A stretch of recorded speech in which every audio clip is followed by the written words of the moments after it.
আসসালামু আলাইকুম সুপ্রিয় দর্শক শ্রোতা বন্ধুরা, আপনারা যে যেখান থেকে আমাদের এই ভিডিওটি দেখছেন সকলকে আন্তরিক শুভেচ্ছা জানিয়ে শুরু করছি আমাদের আজকের এই ভিডিও প্রোগ্রামটি। দেখতে পাচ্ছেন ক্যামেরার সামনে নিয়ে এসেছি এক সুন্দরী টুকটুকে লাল গোলাপি আপুকে, তার কথাগুলো আপনাদের সামনে তুলে ধরবো। চলুন শুনে আসা যাক এই আপুটির কথাগুলো। আসসালামু আলাইকুম আপু। ওয়ালাইকুম আসসালাম। কেমন আছেন আপনি? এই তো আল্লাহ ভালো রাখছে। আপনার নাম কি আপু? আমার নাম বর্ষা। বর্ষা। কোথায় থাকেন বর্ষা আপু? ঢাকাতে ঘর ভাড়া থাকি। ঢাকাতে ঘর ভাড়া থাকেন? আর আপনার গ্রামের বাড়ি কোথায়? গ্রামের বাড়ি বরিশালে। বরিশালে? বরিশালের মেয়েরা বুঝি অনেক সুন্দর হয়, তাই না? আল্লাহ পাকেই জানে। আপনি তো অনেক সুন্দর মাশাআল্লাহ। তা এখন ঢাকাতে কার সাথে থাকেন? ঢাকাতে থাকি, সৎমা থাকে, সৎমার সঙ্গে থাকি। খুব কষ্টই আছি। আর আপনার নিজের মা? নিজের মা নাই, বাবা বিয়ে করনে নিজের মা রাইখা চলে গেছিল। আচ্ছা আচ্ছা। তো এখন আপনার বাবা আছে তো নাকি? বাবা নাই, মারা গেছে। বাবাও মারা গেছে? তো এখন থাকেন আপনি কার কাছে? সৎ মায়ের সৎমার কাছে? কাছেই থাকি। তো কিভাবে কি করতেছেন? কিভাবে কি করতেছি, অনেক কষ্টই আছি। কি করব, সৎ মা বিয়ে শাদী আসে দিতে চায় না। এখন আমি ভাবলাম যে নিজের সিদ্ধান্ত নিজেই নিলাম যে আমি যদি একটা ভালো জীবন সঙ্গী পাই, বয়স হোক, ফ্যামিলি থাক, তার বউ বাচ্চা থাক, কোনো সমস্যা নেই। সে যদি আমার পাশে থাকে, আমাকে দুইটা খাবার ব্যবস্থা করে দেয়, ভাত কাপড়ের, তো অবশ্যই আমি তাকে চাই। বয়স হইলেও সমস্যা নেই, 50 হোক 60 হোক।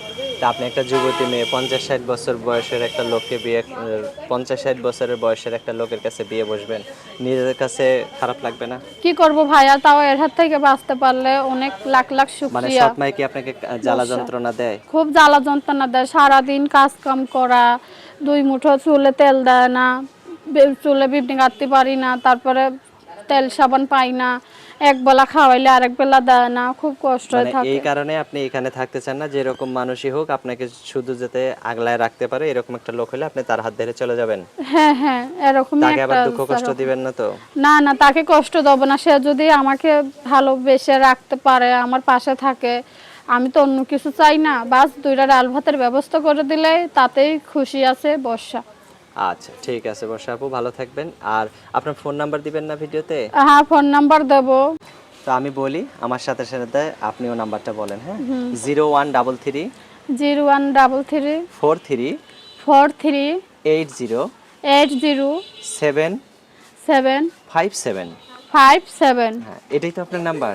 এটাই আমার নাম্বার। দর্শক ভাইয়েরা পারলে একটা অসহায় মানুষরে, বর্ষাটারে সৎমার হাত থেকে বাঁচাইও। খুব কষ্টই আছি, নাহলে কিন্তু আমি প্রতিবেদনের সামনে আসতাম না।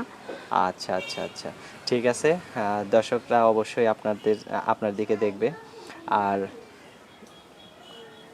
অবশ্যই আপনি একজনের সাথেই কথা বলবেন, হ্যাঁ, বেশি মানুষের সাথে কথা হ্যাঁ, আমি বলবেন না। ভালোর একজনকে চাই, হ্যাঁ হ্যাঁ, যে আমার পাশে থাকবে দুঃখে সুখে, ইনশাল্লাহ আমার দেখাশোনা করবে, আমার পাশে এসে দাঁড়াবে যে বর্ষা আমি আসছি, চলো বিয়ে শাদী করে লয়ে যাবে, তাকেই আমি চাই। আচ্ছা ঠিক আছে আপু, ভালো থাকবেন। হ্যাঁ, প্রিয় দর্শক আপনারা ভালো থাকবেন। আজ এ পর্যন্তই। আসসালামু আলাইকুম। ওয়ালাইকুম আসসালাম।